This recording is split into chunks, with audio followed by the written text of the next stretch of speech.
అధ్యక్ష, తెలంగాణ రాష్ట్రం వచ్చిన తర్వాత ప్రభుత్వం ఏ పార్టీది ఉన్నదనేది పక్కకు పెడదాం. ఆ రోజు ప్రభుత్వం చేసినటువంటి డాక్యుమెంట్ వెబ్సైట్లో ఉన్నది. ఇది నాకు వ్యక్తిగతంగా ఇవ్వలే, వెబ్సైట్లో ఉన్నది, ప్రభుత్వ అధికారిక వెబ్సైట్లో ఉన్నది. నేనేమంటున్నానంటే ఇది ప్రభుత్వ అధికారిక వెబ్సైట్లో ఉంది. ఆ రోజు ప్రభుత్వం ఏది ఉన్నా అనేది కాదు, ప్రభుత్వమే కదా, ఆ రోజు ఉన్నటువంటి ప్రభుత్వమే కదా చెప్పింది. ఈ రోజు ప్రభుత్వమే, ఆ రోజు ప్రభుత్వమే. సార్ నేను దయచేసి ఆయన దగ్గర ఉన్న రికార్డు ఏ ఆధారంగా చెప్తా ఉన్నారో, ఎక్కడి నుంచి వచ్చింది రికార్డు?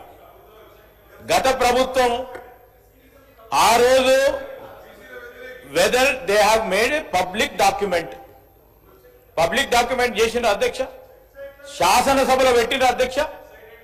ఈ రోజు శాసనసభలో పెట్టిండ్రా, దానిపైన చర్చ చేసిండ్రా, దానికి లీగాలిటీ ఏంది, దానికి శాంక్టిటీ ఏంది? దానికి శాంక్టిటీ లేదు, లీగాలిటీ లేదు. డాక్యుమెంట్ పట్టుకొని ప్రజలను పక్కదారి పట్టించే ప్రయత్నం చేయకండి.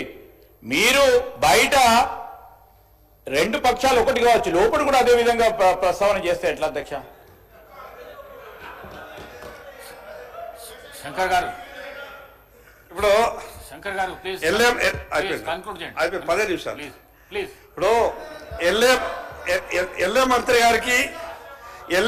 గారికి నేను చెప్పేంత గొప్పవాడిని కాను, కానీ వెబ్సైట్ ఇది గవర్నమెంట్ వెబ్సైట్, ఇది నాది కాదు, గవర్నమెంట్ వెబ్సైట్.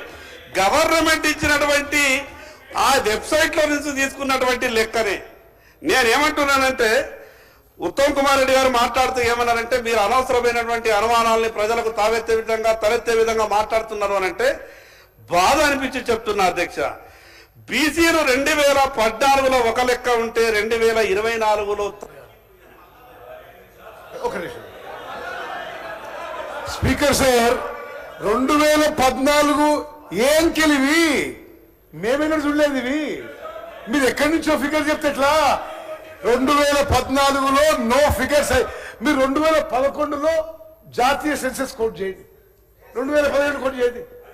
మీరు 2014లో ఏ ఫిగర్స్ గురించి మాట్లాడుతున్నారు? మీరు లేని ఫిగర్స్ చూపెట్టి ప్రజల్లో అనుమానాలు సృష్టించొద్దని చెప్పి విజ్ఞప్తి చేస్తున్నా.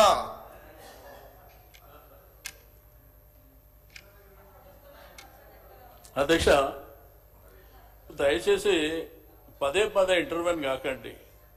ఇప్పుడు మీరు మొదలే చెప్పిర్రు